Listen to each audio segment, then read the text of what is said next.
Good evening, Innsmouth. Don't adjust that dial. Keep those fingers away from any toggles. We are 665.66 UHMR Chemrat Radio, bringing you the truth from the lowest sludge lakes of the Sump to the highest sleaze clubs of the Spire. Shake out those cobwebs, slam back a red squig. It's time to seize what's left of Fourth Shift. And as you're dodging this chem snow, make sure to stay away from the quarantine zones in the Ethereal Cove elderly Hab districts, as Hivepox outbreaks have been reaching an all-time high this rotation. We've decided to take up temporary residence on the upper decks of the Stoic Duty on the west end of Armageddon Memorial Park, and I have to say, from the shelter of this old knight's chassis, the snow has sort of a beautiful gleaming glow to its edge. I don't know, it kind of looks like the last time I took a shit. Probably be careful with what you've been eating. You've been eating the snow? No, I have a very active digestive system. You know how normally like turds turn like white after they've been outside for so long? That just happens inside of me. Probably need to get that looked at. Why is it glowing green? It's just better. It's just better that way. It's healthier. It's really a healthy lifestyle. You should get yours checked. Mine's fine. You know when you really got to take a shit and you're like, man, this is like a football, man. This is like hurting my ass. You never had one of those? No, I only shit liquid. You should definitely get that looked at. I haven't had a solid shit in 17 years. These rations haven't been kind to you.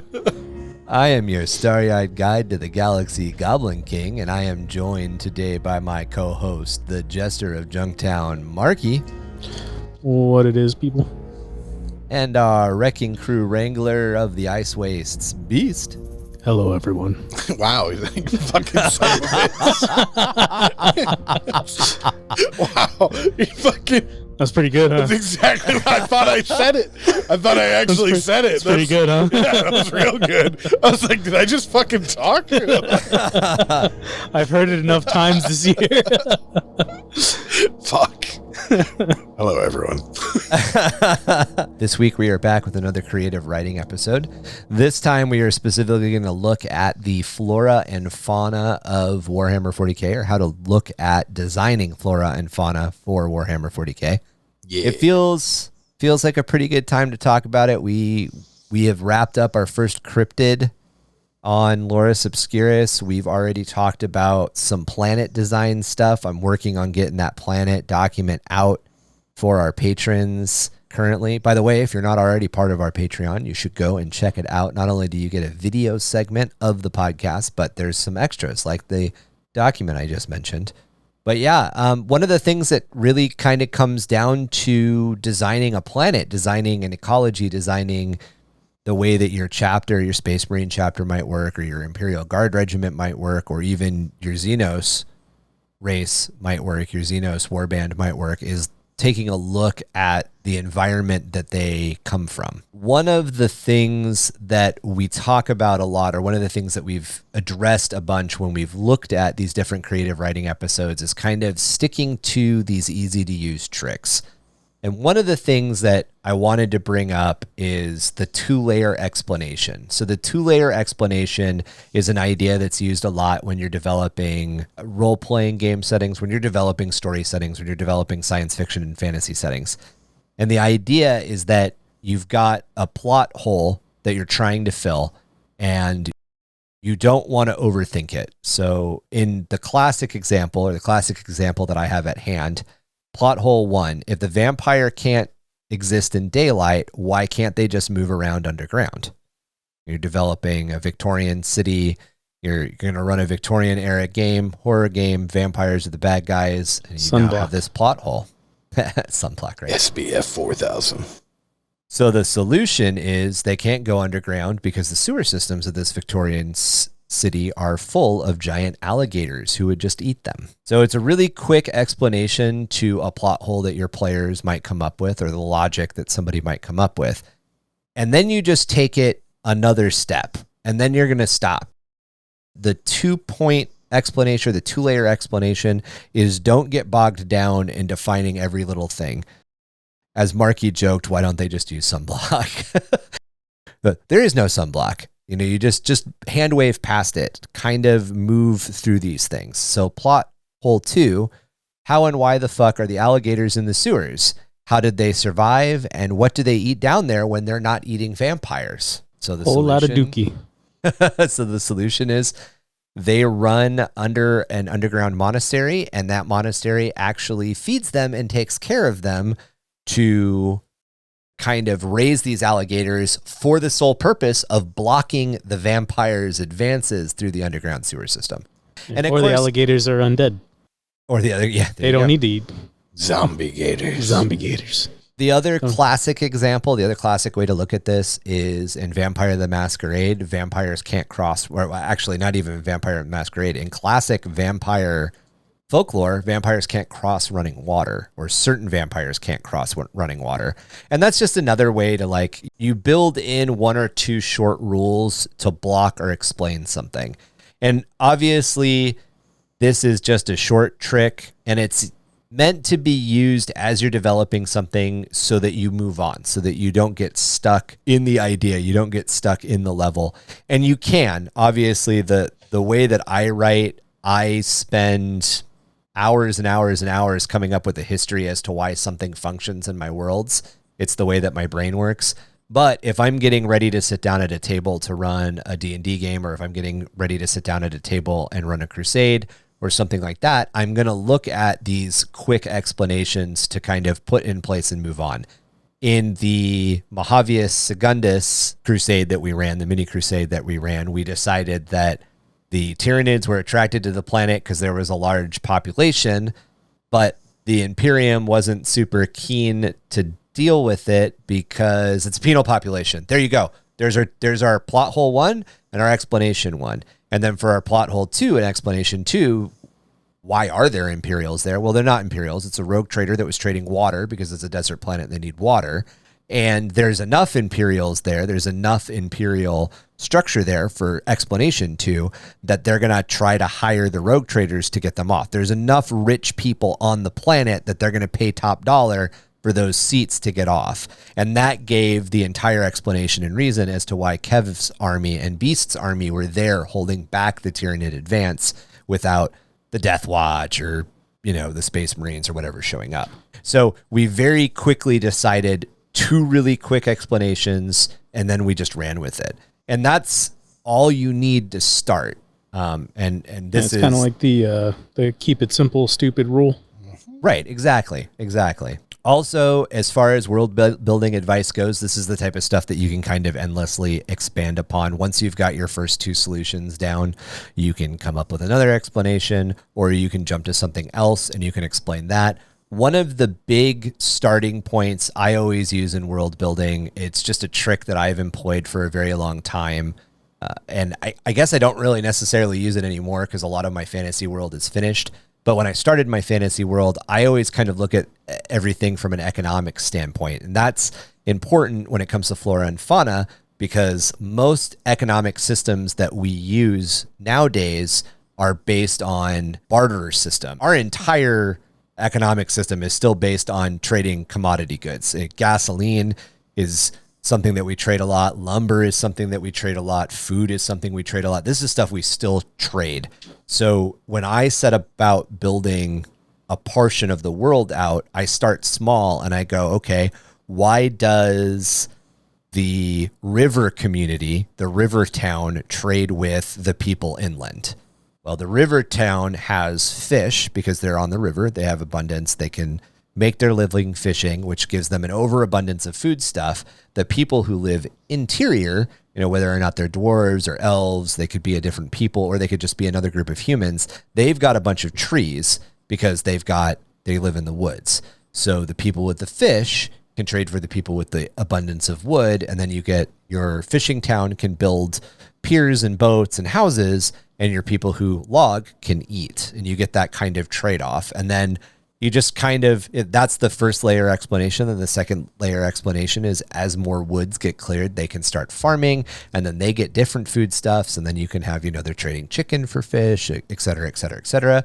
The people who live on the river can start transporting people across the river or up and down the river. You start with these very, very simple why do neighbors essentially need to coexist? Why do two groups of people need to coexist and talk to each other? And that works for building settlements, for building the person side or the people side of a community. Yeah, one of the things I was going to say, what you're talking about, the 1 and 2 are fantastic when you're dealing with Earth. When you're dealing with a world that is already established, when you're dealing with a world that has environment, right? So it already, you have a, I'm guessing you have like a standard Earth planet, right? So yeah, you've already come up with your planet, so to speak. Well, yeah, I mean, like normally at times you're basing that off of our world. Right, like what it sounds like vampires, Victorian, right. In your example, right? Oftentimes you already have like a world that you're operating in, so that's when those rules work really well, because now you're into like you're trying to take a part that you have to be precise without over precising it to death, right? Which is good, which is what you want. Now, when you're talking about a flora and fauna, when you're starting with a planet, you're genuinely. Okay, I am going to make a planet, right? Because that's before any of the other details. That's before the people. That's before the life that's on it. That is your basis for everything. That's your rock. That's where. What's the weather like? What's on the planet? Your necessities for life. You have to create that. So I've found you have a rule of you. Basically, I'm going to call it a rule of 3, right? And it's a real phenomenon. It's called the Goldilocks zone, right? An Earth's distance from a star, or a planet distance from a star, is either close, just right, or too far, right? You're looking at the 3, right? The Goldilocks zone is just right. That's where life can exist, right? Just like we have Earth. Earth itself is in a Goldilocks zone. That's how we exist. Now, that gives us a really good point to build our world in. Do we want this planet to be hot? Is it a desert planet? Is it like Dune starting off? Like, has it basically you're creating it as it's always been like this, right? Because like Talaran, for instance, right, in 40k wasn't always a desert world. Right. That's why they have pretty good weather, but it's all sand now because it was basically destroyed.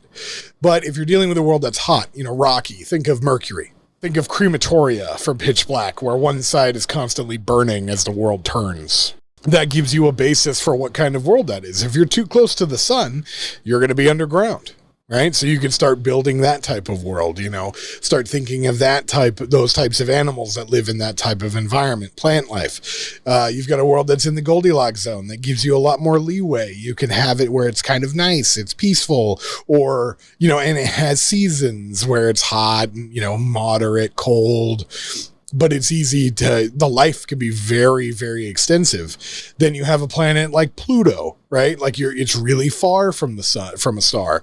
So it's very, very cold and the resources, it's going to be hard to get water because it's all frozen all the time. So where would there be liquid water? Maybe there's liquid water closer to the center of the Earth or the planet. So you've got to dig for water, or you've got to develop heating, solar array heat gatherers, and it allows you to kind of really start with how your world is going to be and what kind of life is going to be able to live on it and how that life got there. So I use that rule, where is it from the closest star? And you could get more technical. I have a world that really took me a long time to figure out because it's based on its rotation. It's based on how it orbits a star, and that's when you can get some really freaking kooky types of stuff. But that's kind of what I use when I go for 40k, because I'm developing right now like 7 or 8 planets. I'm going into planets, I'm going into life, I'm going into flora and fauna on each one of these planets, and each one of them's different. Yeah. So that's, and I'm building a solar system. That's how I look at it first. And then I go into each planet from there. Question. And you guys might not know this. Yeah. The question. Does the sun rotate? Does a star rotate? Yes. Yes. So is that why everything is on an even plane and why planets don't fly in different directions on? No. No? Planets don't necessarily actually exist on an elliptical. It makes more sense to look at it that way, but the planets kind of corkscrew around the sun. Our solar system looks a little bit more like a wine corkscrew with the sun at the center. So the planets kind of rotate around. It's still in kind of a shape. Yeah. But so it's not like a perfect no, it's on not a perfect perfect x-axis essentially. No, so you're talking about the orbit. Right. In space where there's no gravity and we're dealing with planets, our planets generate their own gravity due to their mass. Right. Okay. Yeah. So the orbits that it's on have stabilized to a extent where they have a repetitious pattern. Right. That repetitious pattern is not based on a plane. It is completely three-dimensional. So when you look at, have you ever seen those like spiral graphs where they've got circles upon circles upon circles, and then you spin them? Yep. So those are based on 2 points of contact. If you were to remove those points of contact and suspend it with zero gravity and spin it, it would spin in whatever direction the force that was applied to it went. Right. And then it would interact with the other objects creating gravity. Mm-hmm. So what you end up with is stability. You end up with stability. Right. So that's why they have a path, right, and each thing has an orbit, but they're completely free moving, but they're not flat. Like, Mercury spins like this. The Earth, spins okay, so around it's not like all this. on an X plane. No, it's on a 3D, multiple planes on on the Z axis and X axis. It's all on, but it's all pitched within the reason spherical. that we look at it as an elliptical, as a flat dish, is because it's all within like a certain percentage, not percentage. It's a radius. There's an orbital spherical radius. Like think of the galaxy, instead of it being like degrees. Instead of it being like the sun, planet, and then they spin. Mm-hmm. Think of it as a ball with the planet in the center. And then just random parts where they're based outwards, but they're all moving. Yeah. So are they spinning like an atom, essentially? Yes. Like an atom and electrons? But minus not tracks. quite. Not quite. Because in an atom, you'll have something 90 degrees to the perpendicular. And generally speaking, the planets are all within a certain degree set, like a 10% or a 15 degree. So they're not on a perfect plane, but they are on a similar path. Yeah, they're on a similar around the path. sun. Yeah, they're not all perfect. based. They're similar. It's because they're all pulling on each other. So the tendency is that in an early solar system, you're going to have a lot of chaotic. Everything's going to orbit the star, but everything's going to be chaotic. But and eventually everything stabilizes and the system becomes it's going to stabilize down. But the sun is the star. Our star is rotating, and our star is rotating around the center mass of the galaxy as well. So our star is also orbiting something. Right. So like the Earth spins, it's also spinning around the sun. So same deal. Yeah. The sun and the center of the galaxy. Yeah, it's just like when you take a really good like solid poop. Yeah, that poop can have a bunch of stuff moving on it, but when you flush the toilet, it's spinning as well. Right. Same thing. Makes sense. It's a good way to put it. It all makes sense. Yep. Same thing. So planet corn. The idea of the 2-point explanation is to not worry about. I introduced it using like our planet example. Yeah, the idea is that anything that you do now with what Tom has expanded on with our creative writing episode about planets, if you were to go through that and then you've got a baseline, now just don't go too deep, essentially. Unless you really want to go that crazy. Yeah, I mean, it's completely unnecessary, but if you want to, it's fine. Yeah. It's an idea to limit yourself, or not limit yourself. It's an idea to allow you to put some ideas down and keep moving on. Yeah. But it's not the basis. Just like starting off with an economic basis to design a planet, that's very specific to like the way that medieval society works, the way that our society works. Obviously, you don't have to do that. It's just if you need these places to start. Yeah. It's all based on the type of game or story you're going to write. Exactly. I mean, do you want it to be a very technical story where you want basically nobody can just pick it up and read it. You're targeting a specific audience. I want people who have a really good attention to detail. Okay, so I'm going to write my story like this. If you're saying it to where it's like a game, you know, like we're using it in the aspect of like a role playing game or for 40k in role playing, you want to pick a point that's like anybody that is somewhat familiar or brand new can pick this up and like go with it. They can understand. You know, or have it as like a failsafe, right? Exactly, so like if they ever do decide to try and get into detail, you already have that explanation there. Yeah, they can. There's breadcrumbs. You know, have you guys ever seen that? Have you guys ever seen that meme where it's like my D&D players sitting around the table looking at me, expecting me to have this well thought out, detailed story? Me behind the GM screen, one note: sexy goblin. Right. I mean, imagine it like this, right? Like you haven't explained, because you can explain too little and you can explain too much. You can explain to these people that they're in this building and they have to try to find a way underground to another building, right? Well, one of the guys is like, well, is there a door? And it's like, yeah, there's a door. Go ahead. Or yeah, there's a door. Okay, cool. I'm going to open that door. Okay. Well, I didn't mention, but there's no atmosphere outside. So you open the door and you're all dead. That's not enough information. But I could also sit there and be like, yes, you're on the moon at exactly this coordinate on the plane. The temperature outside is all of this. There is no atmosphere, blah, blah, blah, blah, blah, blah, blah. And then the guy's going to be like, okay, well, I'm not going to go out there, so none of that matters. You know what I mean? Like, it's really about finding that kind of gravy zone in the story to where you're going to say, yeah, you're in a building. There's airlocks to the outside. You're on a planet. You're in a sealed building, and there are various staircases that lead downward. Okay, cool. Like, boom, right there. I'm gonna go outside. I know. Yeah, well, yeah, if you're some people we know. Okay, I've deduced that I'm on a planet with no atmosphere, so I'm on like a moon probably. That's enough for me to understand that. It's really about telling that type of story. Me, with my imagination, I'm going to be like, well, fucking moon animals are here. Is there fucking fucking ground, like mole people, you know? Moon moles. I find it healthiest to not confine myself and my imagination to it exists on Earth or it works with Earth's physics. So if it doesn't follow those rules, that can't exist. If you want to do... And I did it with the Scarred Mode worlds. If you want to do a gas giant that has a bunch of fucking floating islands and people live on those floating islands and there's animals that live in that, live obviously on that gas giant too, figure out why they live there. Come up with a short set of things that you can put down that you can come back to later. A tip that I use in creative writing, I guess, is if I spend too much time on one topic at one point, I'll write myself into a hole that I can't get out of.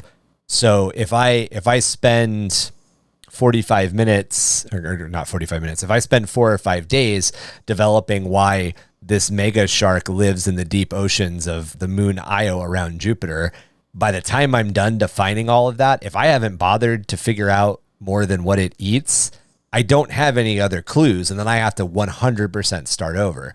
But if I decide I want a mega shark that lives on Io, okay, I need 2 explanations. Okay, well, it eats squid, so we know that there's giant squid that live on Io too, and those giant squid, they need an explanation, so they feed on volcanic tuber worms that live off of geothermal vents at the bottom of Io. Okay, cool. Now I have these 2 things. How to geothermal activity, therefore it could be warm. Yeah. Can people live here? Has something else developed here? You know, how does the shark see? Does the shark have bioluminescence? No, the shark doesn't have bioluminescence, but I've got bioluminescent jellyfish that don't act like Earth. They don't act like stellar jellyfish. They don't act like jellyfish on Earth. They just kind of exist as like an algae. They just sort of float around and produce light. And then come up with 2 explanations for that. They're natural light posts. I have natural lampposts. Now I've developed this ice planet that's kind of like Io, but I want to throw it in 40k. So I'm going to pull it out of Earth's solar system. I'm going to throw it in another solar system, and I'm going to make it a planet. And I'm going to name it, I'm looking at a picture of Rowboat Gilliman. So I'm going to call it the Galamis. It's Planet Galamis. Planet Galamis has all these things that I just came up with for Io, right? Okay, well, why was Galamis settled by the Imperium? What was the point? Or not the Imperium, by people. What was the point? Okay, well, that algae, those algae that produce light, you can grind them up. And when you grind that algae up, if you snort it, it acts like a caffeine, like a massive caffeine dump to your brain. So it's used by long haul space truckers, essentially. They grind this shit up, they snort it, or they mix it into a drink, and it keeps them awake so they can go from planet to planet. Got that jelly dust.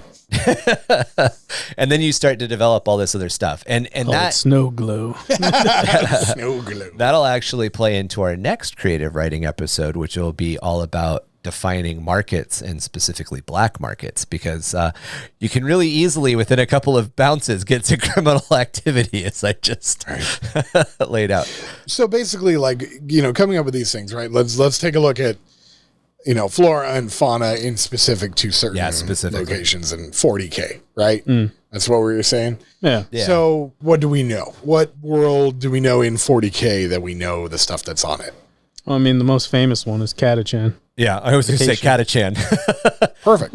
Can I make up a flora plant real quick? No. So this one that's been... I said no. This one that's been rolling around in my head is called an ass snatcher. And it's a... It's an... Yeah. I'm not surprised. It's a death world forest flora. It steals butts.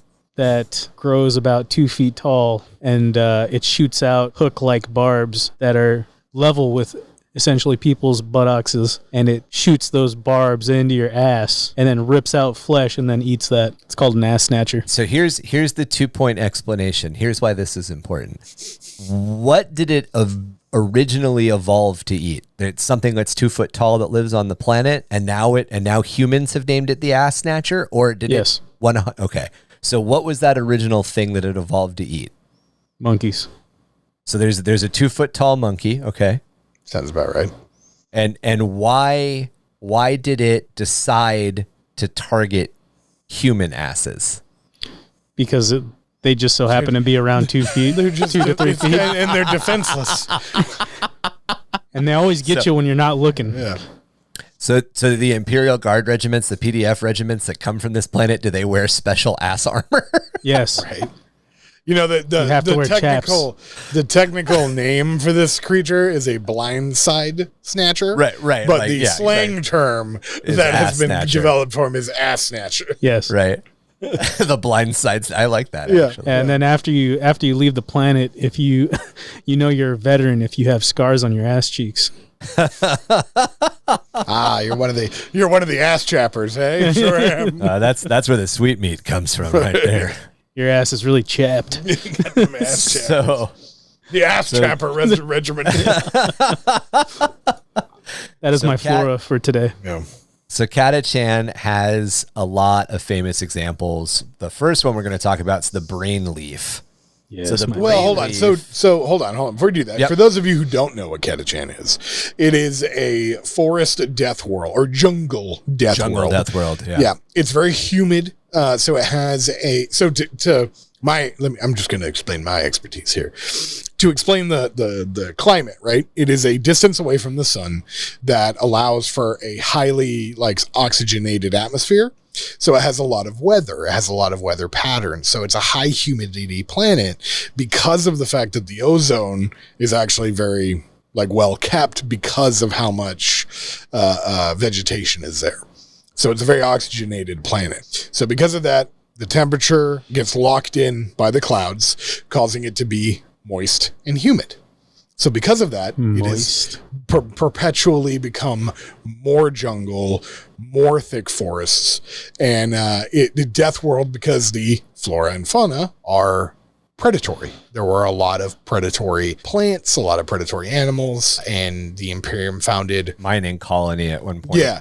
And because of it being so hard to survive as a human there, all humans from Catachan are Extremely basically robust. Yeah, they're basically Rambos and Arnold Schwarzeneggers, in their prime. Yeah, essentially, if you die as a child, you weren't strong enough to become a Catachan. Yeah, they say something like it's some ridiculously hopeless percentage. It's something it's like 2 out of 10 or some shit. Yeah, 9% Infant live to mortality adulthood or something. Yeah. And what they did was they liked, the 80s action movies like Commando and Rambo and Predator. That was the stuff that kind of spawned Catachan. So it's space. You know, a lot of people joke around it's space Vietnam. It's space rainforest. Yeah. Slash Spartans. Yeah, and plopped into the middle of it are a bunch of, you know, action heroes from the late 80s. Yeah, those are the only people who can survive there. And then they just started explaining, why does that environment breed these people? Well, there's this awful shit on it, etc. Yeah. Australia. Yeah, basically. Rainforest Australia. The first flora we're going to bring up is the brain leaf. And there's a lot. We're going to talk about the brain leaf, and then I'm going to have these guys roll a die and tell me what we're going to talk about next. So brain leaf is a vegetative carnivore. It's a small tree, not particularly conspicuous on Catachan, but it is able to attach its tendrils to the spine and brain of any animal, taking control over their body. This creature may actually be a genetic offshoot of a tyrannid cortex leech, a creature with similar abilities that was cut off from the hive mind and went feral. That is something that comes up a lot on Catachan, that the stuff that lives there might be from the tyrannid hive mind. Yeah, from the tyrannid biovore. We're going to do a Catachan planet spotlight, just like we did an Armageddon spotlight. So we'll definitely go over some more of this stuff, in detail. Roll 3d6 and give me the number. Hold on. There's a lot of flora on Catachan. 10. 10. All right. So the spitting cactus is a deadly form of jungle cacti and is able to fire toxic coated spines directly at nearby prey. And I'm pretty sure one of the stories that happens on Catachan, one of the ways that they defeat either chaos cultists or a chaos space marine, is by baiting them into spitting cactuses. And they kind of explode. They kind of explode like grenades and shower toxic spines everywhere. So, oh, goody. Yeah. And again, you know, these can be as deep or as surface as you want. We can definitely get a lot deeper into flora and why it exists, but this gives you an idea of why Catachan is so deadly. That's plants. The other side are the critters that live there. So do we bring up the famous example of the Catachan devil first and then pick something else? Yeah, why not? All right. So one of the most famous and deadly animals of Catachan is the Catachan devil, a voracious insectoid predator looking somewhat like a many-limbed Terran scorpion or centipede. They can be as long as a land train and are very bulky and slow-moving, which means that that escape is possible for the unlucky human who confronts one. Catachan devils are also assumed to be a potential abandoned genetic strain of a hive fleet that was left on Catachan. There's a couple of spicy notes on Catachan that kind of assess that a hive tendril was abandoned there. You got a roll for me? Yeah, we're looking at 3. 3. The shambling mammamorph. These exist in the volcano lands and are tough fighters and put up a good fight even against the Catachan devils. If I remember correctly, and I would have to go grab the old core book to check this, but I'm pretty sure they're a simian. They're like a primate, but they don't have fur. They've got fur, but they also have like rocky bone protrusions. Butt ass. Yeah, butt ass naked gorilla coming at you. Naked gorilla. There's so much dick. Oh, it's in my face. Oh god. I'm sorry. They're kind of reptilian looking. I just yeah, Google search their name really quick. Oh my god, naked reptiles. Ugh. Yeah. There's no dick at all. It's smooth. they're like reptilian simians. They're very orky looking actually. They're neat. Take this lizard monkey. Oh right. god. That kind of gives you an idea of an existing 40k planet. And again, you know, you can sprinkle in as much flora, fauna as you want. This is actually, as we get deeper into our planet spotlights, we are going to focus a lot on flora and fauna, kind of taking some cues from the way that we did our Armageddon episode. We're going to try to look up a little bit more about what the planet's like and focus a little bit less on what battles were there, which is, it's always hard because there's a lot of information in the source books and in the rule books and in the supplements about the battles because it's a war game. But a lot of the stuff that gives it that spice of life and makes you want to write a story there, come up with why your regiment's from there is the animals. Yeah. Or even the weather. Yeah, we've all developed our own ideas of flora and fauna. When Marky laid out the planet that his orcs come from, he specifically talked about the mushrooms being a specific type of mushroom that was kind of tainted by chaos-y stuff and bred more voracious fungi orcs. And then that was the actual name of the mushrooms that orcs are grown from. The blood speckled shroom. Right, but your species is different because it fed on that soil. Right? Oh, right. Yeah, that's why it was just enriched, yeah. Right. And then he kind of came up with some different things. You didn't really lay out any animals other than orcs and squigs, but that's flora and fauna in and of itself. If there's specialized squigs or there's specialized mushrooms, or the mushrooms are changed or tainted a different way. And as Tom brought up at the beginning, it can be as easy as this is a dune-like planet. So I'm going to define two things: sandworms and mice. That's it. Yeah. I'm not going to bother with anything else. The flora and fauna can be whatever, can be humans if it's a dead world. You know, Right. Now humans are there, so that's your flora and fauna, to be honest. It's based on the environment. Yeah, it's based on the environment and how they interact with it. As Marky came up with the ideas of how his planet works and has continued to develop that, and I know that Marky's put some ideas into his gene stealers, which we'll hear about in the future. You guys have obviously heard me talk about a bunch of the different dire fauna and flora that exists in some of the Skaldmar worlds, but Tom, we have yet to kind of tap into any of the flora or fauna and specific planet stuff you've developed. So as far as like the night worlds go, as I've said, I've got about 8 that I'm working on. One of them I've got pretty flushed out.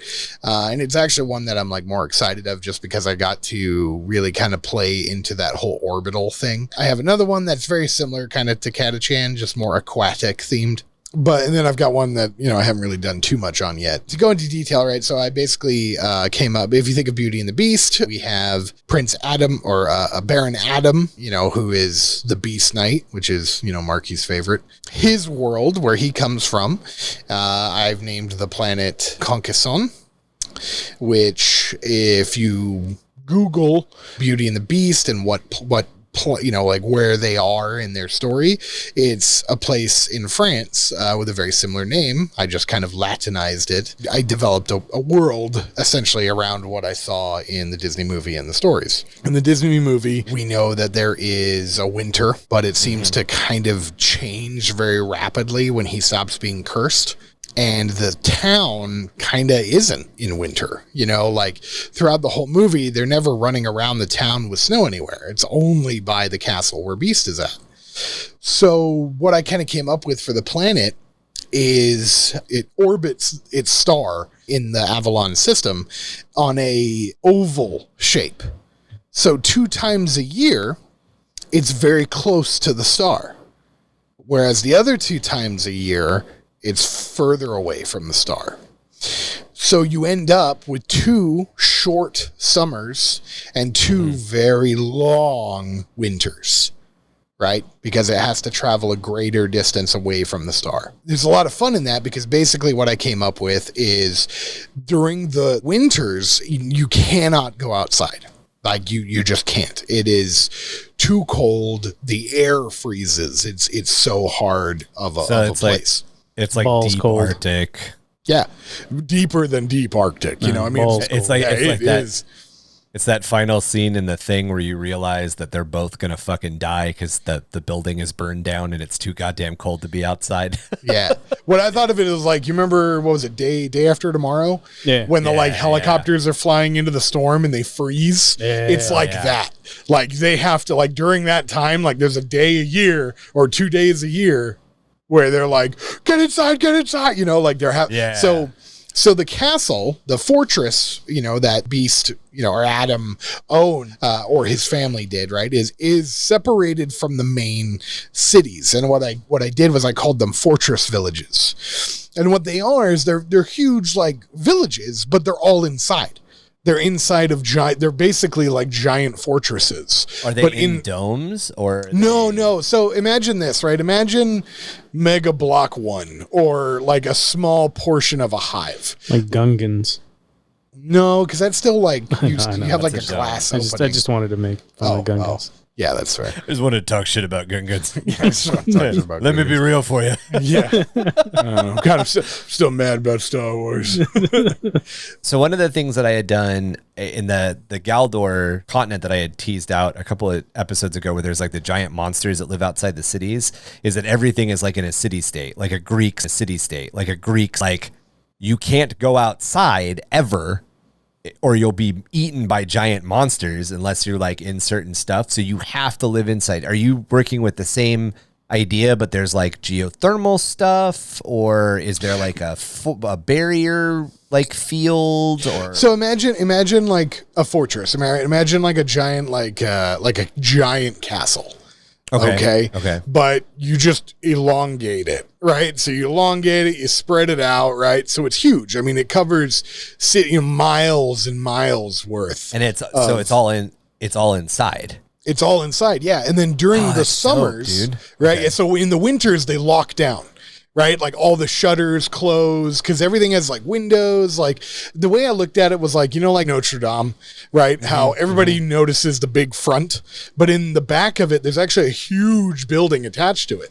Right. So that's kind of it, right? Imagine like a bunch of like Notre Dame like fronts, but they're like huge walls, right? And then there's huge buildings like behind them and built on. And during the summer times when the sun's coming out, everything floods, right? So everything, because during the winters, everything freezes. Life dies. There's no living. When like the summer starts to come, everything melts. So all the water ends up flowing into these fortress villages where everything then runs on, that's how they get their power, is like hydroelectricity. They have so much water storage that they're able to like, evaporate Harness it, steam. essentially. Yeah. So that's how these cities are constantly working. So it kind of got a little steampunkish, because that was the basis. I was like, how can I make technology work without having to use nuclear reactors all the time? Right. While simultaneously getting rid of all the water that happens when everything freezes, Have you ever heard of the game Frostpunk? No. I've heard of it. No, I didn't play it. The whole idea is like you're stuck in this environment that like, and you have to manage a city fortress in there's an environment like you're talking about. Yeah. That like if a section of the city loses power, all those people die. Yeah. What was the other one? That's bleak, man. Wasn't it like Planetfall or something like that? Do you remember that one where you're like in a mech that's essentially heated? The planet's frozen over. The ice one. There's Zero.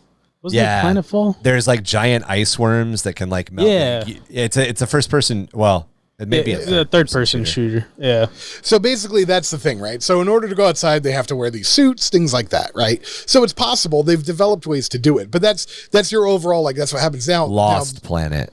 Lost Planet. That's what it was. Yeah. So if you can imagine these, no, you're fine. So if you can imagine these giant fortress villages, right? Here's the cool aspect. During the summer, right? Because everything's dead, right? Because the planet comes so close to the star, everything's enriched with gamma rays. This summer, you get a hell of a bloom. Everything. That's a big ass potato. Yeah, everything is so enriched because of this. And there's more than enough water.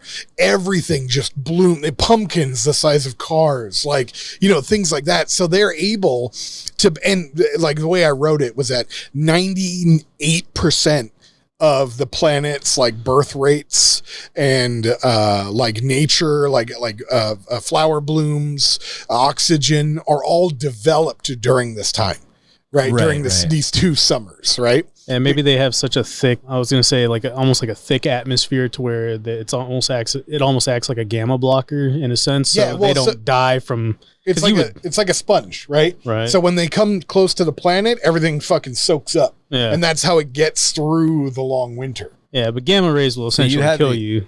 Like you eat something that's like been blasted by gamma, that it's going to bounce around inside your body and kill you. Yes, but that's the whole thing, is like the planet itself, all the like flora and fauna live off of it.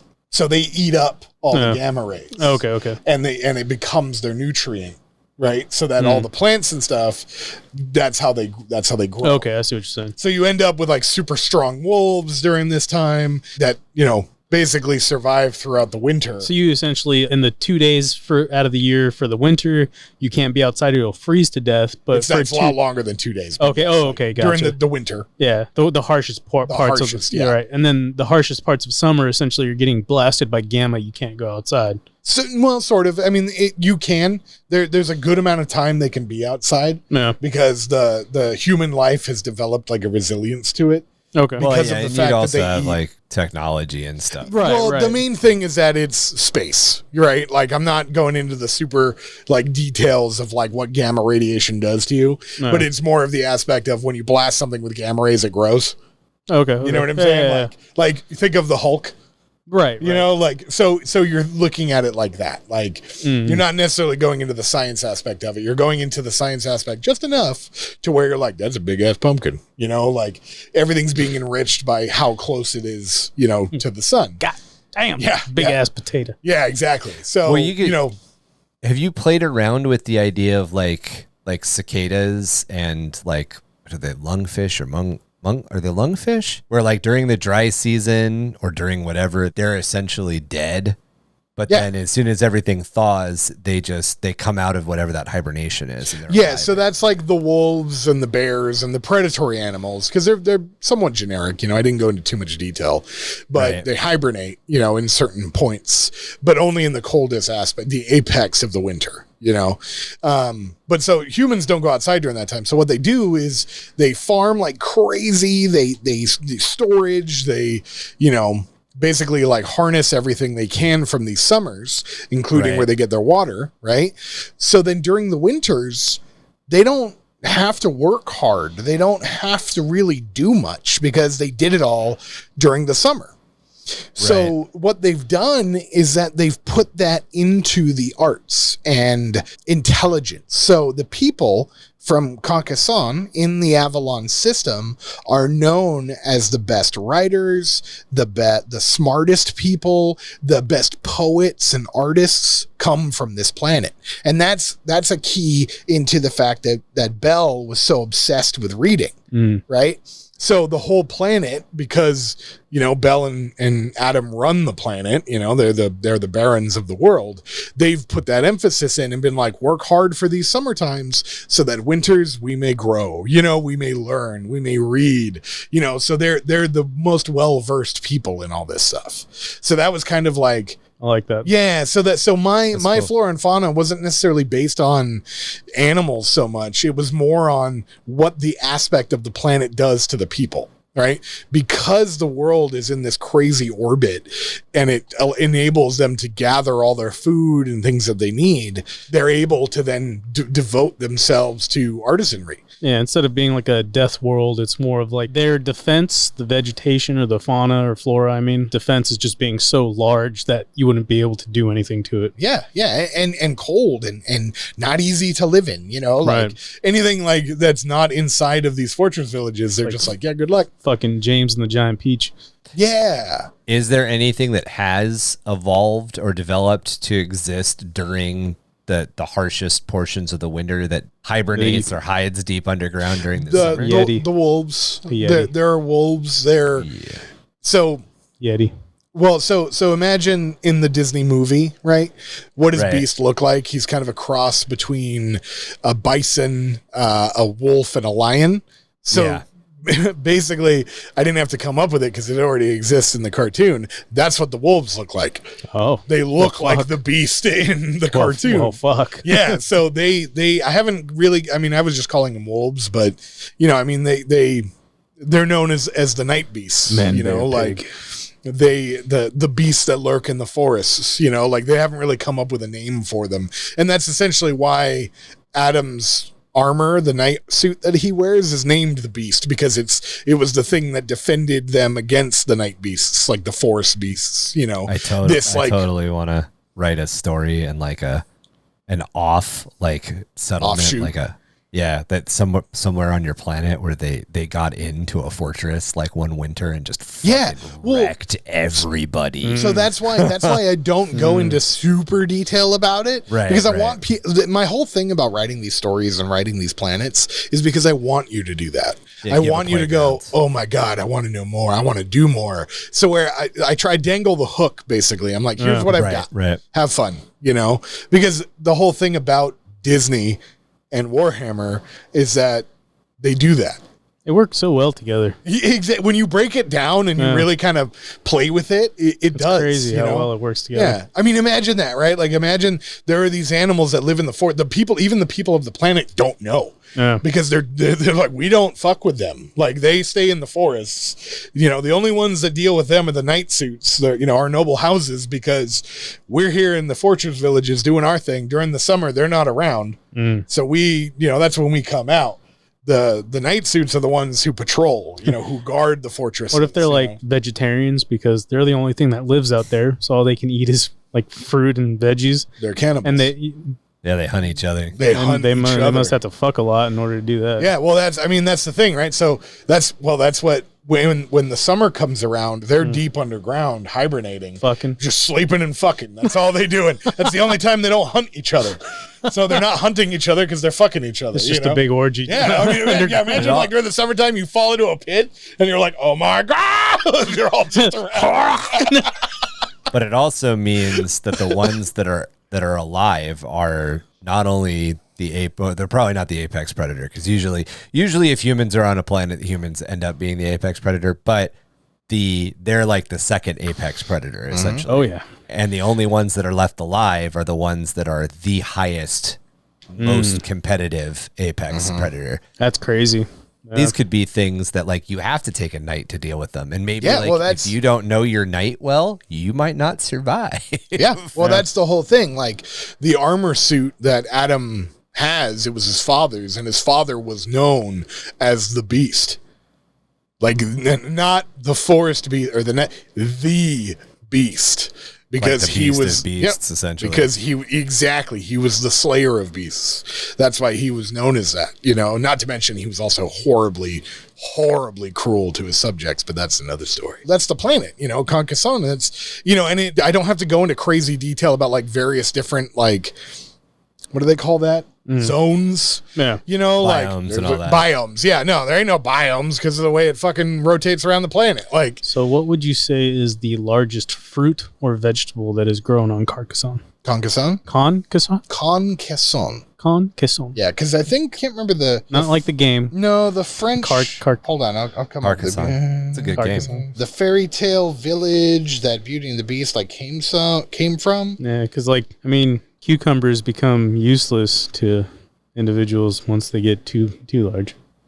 Well, so it's basically pumpkins because pumpkins grow close to winter. Pumpkins, huh? Yeah, well, they grow close to winter, right? It'd be the fall. Yeah, so like melons, watermelons, gourds, anything in that family. Yeah, so anything like that, that's like their primary like stuff. Like, how do they move it? Nights or big ass knight cutting a fucking potato. Why not, man? They have it in the terrain box, that tractor thing with the huge crane. Yeah. That thing. Crane. Yeah, crane. Crane. I don't know, crane. The claw machine, I call it. Not Krang, the guy, the brain in the guy's stomach. But yeah, so I would say like probably pumpkins, because that's, if you think of the time frame that they spend doing most of this stuff, it's in a fall type of like, you have this crazy summer, but you have this transition point from winter to summer, summer to winter. What if there's a point at I'm just talking shit right now, but what if there's a point in the summer where the gamma radiation is so gnarly that the flora explodes? It's like you can only harvest it for a certain amount of time. Touch a pumpkin, it blows up. And then they're like, Jill, no, don't touch that pumpkin. It's not ripe yet. He's dead. They ferment super quickly, so they grab like these pumpkins and get fucked up. They just horrifically drunk. Just slap a tap in it. Touching them, they get fucking drunk. Super drunk. Yeah.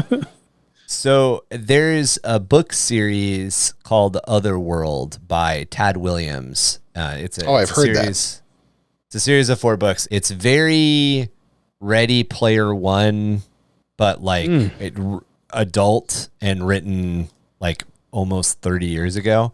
The idea is that you lay down it. Everybody is addicted to this video game called Otherworld. And Otherworld is essentially a virtual reality. But that's where I've heard that. Yeah, you like submerge yourself in these like gel tanks, and the gel tanks are what provide all the sensation and everything, and you get your nutrients and everything that way. Oh, just getting a blowjob from a fucking jellyfish. Yeah, from a jellyfish. One of the worlds that they go into is a planet, and the entire planet is one castle. The book series, it's good if you're okay with reading a lot, because they're very long books and sometimes they drag. It's a lot of exposition. It's a lot of explanation for all the things that's going on. It's very neat and really detailed, but it can be really rough. This world I always thought was super cool because the entire world is one castle. And the way that it's developed is, the AI, so to speak, all of the NPCs that exist in the world, they actually exist. They think the world is real. There's enough AI to them that they live out actual lives. So there's parts where like a library is partially collapsed into a river that happens to be running through it. And on one side of the library, one tribe's like territory ends. On the other side of the library, another tribe's territory begins. Fucking EF tribe, motherfucker. Yeah. Like, nah. YZ tribe. It's very right. Fictional it's very much bitches. Kind of like the idea of the Underhive too. Like the castle is so big that like sure you can go to a window and look outside, but you're just seeing the roofs of the castle stretch off into the endless distance. But it rains inside the castle. They grow plants inside the castle.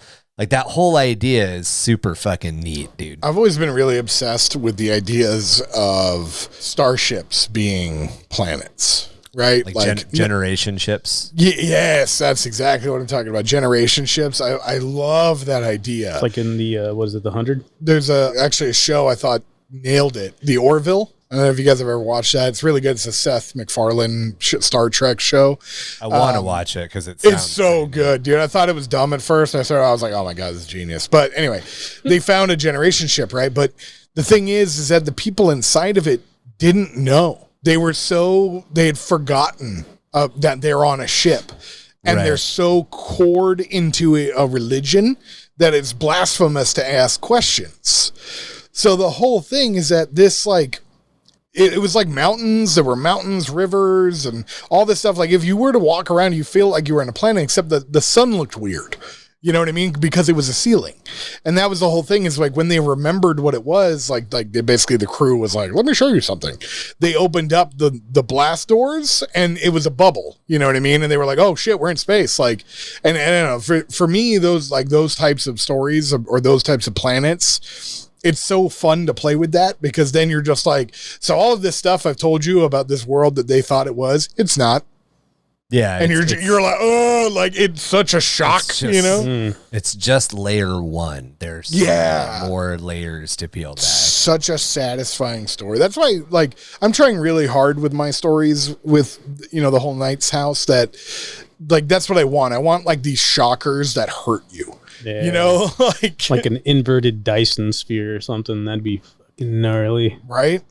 And we built some of that into the world classification chart that we're working on, the orbital anomalies section that has all the like crazy like stuff that doesn't necessarily like fit into anything that makes sense, and the mega structures and stuff like that. We've got things like gas toruses. So the idea of a gas torus is the Goldilocks zone that Tom is talking about. The entire Goldilocks zone around the star is an atmosphere. There's no planet. It's just an atmosphere. The planet was ripped apart. The atmosphere stretched all the way around. And like, there are like things that float in it, like trees or like globes of water. And, life lives in that. Things can live in that because there's still an atmosphere. In like a zero gravity well. Yeah. Basically, the closer to the center of the torus you are, the safer you are. The further out you get, the greater chance you'll be slingshotted into space or whatever. So there's a little bit of danger there. You've got things like hollow Earths or hollow world, like Marky was just talking about, where the planet looks like it's dead, but the inside of the planet is actually somehow managing to have life in it. You know, maybe there's a super dense core or something that has like a hydrogen reaction. We have nesting worlds. So there's a really cool D&D setting that I use to base nesting worlds on. And the idea is that there are like these floating plates that exist in a sphere. There's an outer one and then an inner one and then an inner one and then an inner one and then an inner one. And like they're not solid. They're like plates that are on a spherical, but they act like islands. So you might have a waterfall falling off of one that goes down to another one that drops further on. Like so this idea is Yeah. And then of course, like some of the mega structures, Tom was just talking about the idea of generation ships. So examples of generation ships or examples of space habitats or artificial constructs that are large enough to contain life would be like an O'Neill cylinder. If you look up like 1960s era sci-fi art, there's these really long cylinders. There's like plates in an arrangement in a cylinder and you can see stars out through them. But like on the surface, there's like, you know, a house and like a giant garden and all of that. The idea being that these cylinders keep atmosphere inside of them and then they're generating some sort of light in the middle. Oh, yeah. That fucking Interstellar. Yeah, there's one in Interstellar. Yep. You know, take the thing from Elysium, Halo. and just make it bigger. You know, there's all sorts of stuff that you can play with. And these are things like Tom was bringing up in the beginning. Where is it in the solar system? Who fucking cares at the end of the day? Yeah. If you want to play with one of these mega structures, like some giant piece of alien tech that's just sitting out there that humans have colonized because it has fucking atmosphere, doesn't matter where it is. Welcome to Maybe Halo. Yeah, exactly. Or the idea of what Halo is based on, the Ring World by Larry Niven. The Ring World is a Halo, but it is the entire distance. It's in the Goldilocks zone. It's in the center of the Goldilocks zone. So it's this massive fucking ring. That's dope. I like that. And you're that. At that point, you start dealing with stuff that you can really fuck with depending on what you want to do. Because a ring world, a planet, a structure that takes up that much distance, that's like 1,000,000 times the surface area of Earth, or even more. I mean, I'm sure we could figure out the math and be probably blown away. I'm sure somebody has figured out the math.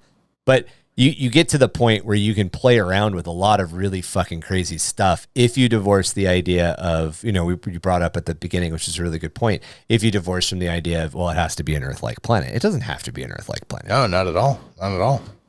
In a tongue-in-cheek way, Marky brought up guns. Fuck, make it an ice planet that's, you know, out at like the Jupiter range that has a bunch of geothermal or thermal activity towards its core. And there are people there's an alien species or humans who live underwater in these giant bubbled habitats. Heat lamps. Giant heat lamps. Yeah. I've got one that's Mulan planet that is very similar to that. I mean, the planet's actually based inside of an asteroid belt. And it circles the sun, the solar system in an asteroid belt, and it's connected itself all the way around, right? So, I mean, the play on it was the Great Wall of China. The planet itself has now become a part of the asteroid belt, and that asteroid belt has become a wall that circles, that circles the entire sun, the star of the solar system, which we will be playing with that. We'll be playing with that idea further in our crusade. That idea we defined as a gravitational shoal or a gravitational reef, being the idea that there's a bunch of bodies close to each other. I like that, actually. I like that a lot. Yeah, that's perfect. I had to type it in just because I was sure that some geek had figured it out. The surface of the ring world from Larry Niven's book was 3 million times larger than Earth. Somebody figured out the math. That's all. Yeah, I'm closing that tab. I'm not reading anymore. Yeah. I like it. So have you come up with anything for the Mulan? Because that makes me think that there might be flora or fauna that is capable of living partially in space, or at least like high atmosphere. That one is a straight up dead world. It's a rock, basically. All that's like, I thought of it like a fortress monastery, you know what I mean? Like how they're basically just this big fortress on a planet, like there's nothing else there. That's basically what that one is. The one that I haven't really come up with yet, which is a stupid amount of flora and fauna, is Osea, which is the Little Mermaid planet. Makes sense. So that's an ocean world? Okay. That is an ocean world. Not completely. There's a lot of shoals and reefs and islands. Think of it as like the Bahamas on crack. But, you know, there's lots of little islands rather than large land masses. Yeah, and the way that like the islands are kind of put together is like they're their own city. Like the island is basically a giant city. And or like, you know, it's like country, you know what I mean? Right. And there's a large underwater populace, you know, Gungan world, that is the owning body of the world, and that is Atlantica, and that's where, you know, Eric and Ariel live. That's where Triton was, you know, her father ran the kingdom, and that's the noble household, the major noble household, because it's the largest, because it's underwater, so they're not limited by space. All the other cities are based above water on these island shoals and areas. So they're large. I mean, they're certainly not like really like small. I mean, you know, like it's not the size of Africa, but you know, they're big islands from what we have. You know, the largest ones, like if you can imagine the size of Alaska, like just Alaska, that's an island there, you know? Like Greenland, those Australia, intercontinental islands, I think is what they're called. Yeah, it's not quite a continent, but you know, like it's just a very, very large island. So there's some of those. Cool, there's a lot of small ones. There is an Arctic, you know, north and south. If you can imagine, like for us, the South Pole is what we call the Arctic. Mm-hmm. They have one on both poles because our planet is tilted so that one is actually colder than the other. For theirs, it's not. It's the same. So the poles are the same distance from the star. Oh, okay, I got you. Is one, so like Antarctica, which is in the south, there's a continent under it, but the Arctic in the north, there is no continent. It's just ice. Right. There's just ice. Both of their poles are just ice. Okay, cool. So that's where the scary scaries live. And in the depths, like they have we have a Marianas Trench. They have several. The planet is kind of like spider webbed. The deep. Ooh. Yeah, basically. Like they have leviathans and stuff. So I've come up with a bunch of names. The deep. Would you like a fresca? Oh my God. Let me stick my fingers into your gills. You like that? You freak. You freak. You fucking freak. So I have a bunch of names for animals, but I haven't actually come up with them yet. Yeah, I have like ideas and stuff. Like I could tell you some of the names I've got so far. Hell yeah, man. Hit us with a couple ideas. So one of my favorite, I've told Mark this. I think Mark gets a kick out of this one. The whale wolf. The piranhaconda. Oh my God. The sharktopus. God, what was the other one? Leviathan, Kraken, those ones exist. Are you going with those names, or is that just how they look? No. These are just names. I wanted very like direct names so that you like, because if I say whale wolf, what are you thinking? Like Ryan specifically, if I say whale wolf, I'm imagining like a large like shark that can breathe air and is at least sparsely covered in like wiry, maybe not hair, but like wiry spines. Okay. How many appendages? It's got 4 and they're flippers, but they've got the ability to like actually short like bursts onto land. Like you can rush up on land and grab something that's like in the beach zone, essentially. Okay. You don't want to know what I was Mark, thinking. what are you thinking? So I was just thinking of a essentially a sperm whale, the dog head. A sperm whale with a dog. Ew. I know. I know. Like, would it still have the big forehead? Like, It's like a pug, dude. It's got fucking like ears. like a pug. Yeah. It's got a fucking barrel for a nose with fucking ears. And It's like a waterborne emmet. yeah, Right? Oh my god. just a big old potato. Oh my god. And not very what's the water version of aerodynamic? Aerodynamic. Yeah. Hydrodynamic. Hydrodynamic. Hydrodynamic, yeah. With Sperm whale of all things. and it still has dog legs and it's still dog paddles, but it has like 8 flippers on the side. Ew. Yeah, and it's got little 8 lanky legs flippers. too. That's so weird. Yeah. Okay, cool. You want to know what I actually had in mind? Yeah, Imagine a killer whale mixed with a wolf. Okay. So, basically, the body, a very large wolf-like body, no hair whatsoever, very, very thick skin, black and white, like similar to an orca, like coloring, really long, pointed, tooth-filled mouth, but it breathes from the top of its head. So that's actually how it smells too.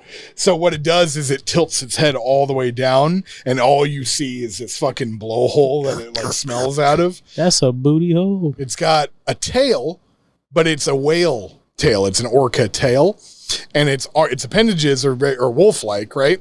Really long claws, but he has fins, sort of like protrusions off of each like forelimb. Web toes, yeah. Have a dorsal fin. And dorsal fin, and they operate actually predominantly on the shore. They're ambush pack predators. So what they'll do is they'll hover in the water right offshore, sort of like just at the wake or just at like where the waves start to crash, and they'll ride a wave in. Right? And then jump out and snatch anything that's on land and pull it back in. Similar to how orcas hunt seals. So that was my idea for that. I like it. Yeah, I don't think mine would have. Yours would be a terrible predator. It wouldn't do anything. That's what I say. It's just like a giant potato. It just floats around. So I'll put food into my mouth. Nah, put it in my mouth. Feed me. Its tongue is always out. Has trouble breathing. One of the things that I had done with Galdor, the whole idea of like a Marianas Trench, is I had a moment where the planet was wrenched, where the eastern hemisphere and the western hemisphere were wrenched in different directions. It's called the Shattering, and it's recorded in the oldest civilizations. They talk about it being this cataclysm, but essentially now the western hemisphere and the eastern hemisphere rotate against each other. So there's this trench, this plane of water that goes all the way through the core of the planet. And it's called the dark water. And that is where people don't cross the dark. So the Western hemisphere, which is where the majority of the stuff, when I run a game, it takes place in the Western hemisphere. That's the area that I've developed the most stuff.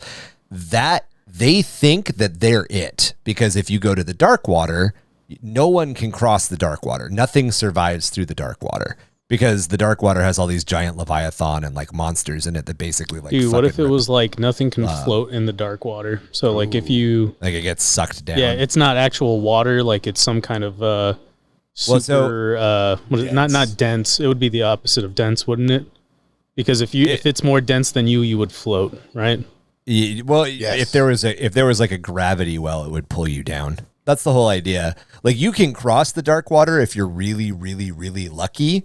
But like, big whirlpools and giant monsters and shit live there. The logo for Galdor is a big Leviathan snaked around itself. Nice. Like an infinity symbol trying to eat its tail, essentially.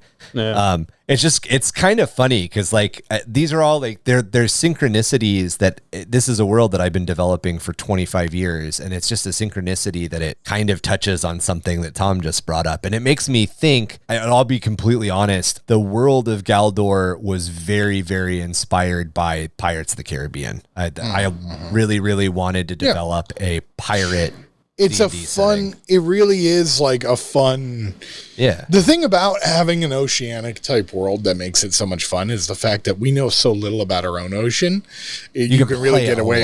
You can get away with murder. Like, you can just get away with anything. You're like, oh yeah, no, this thing.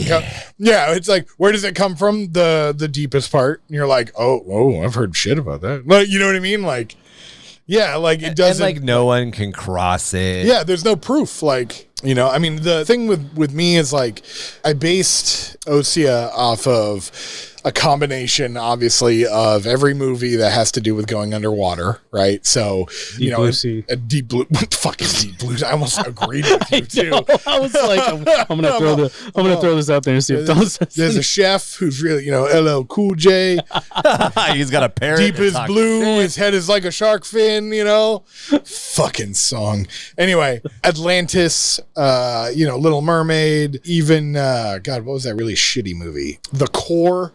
You know, Unobtainium, but and then one of my favorite movies, Pacific Rim. So the night suits can operate underwater. Like they've been developed specifically in this planet to operate underwater, and they operate just like Pacific Rim. They actually fight like these monsters underwater. You know, so you can imagine like they have little snorkels that like go up. no, well they just seal all their like ports. Yeah. And they're just blowing bubbles off of their exhaust stacks. But like if you think of like like in Pacific Rim, the kaiju, the last kaiju that he fights, it has tentacles and stuff. So that is basically like the Sharktopus. You know, like that's the size of the fucking thing, you know? And that's kind of one of the monsters that it fights. As you get deeper into the deep, you know, the trenches of this planet, things start getting real weird. And that's kind of where like portals to chaos can be. And I was gonna say on the Sharktopus thing,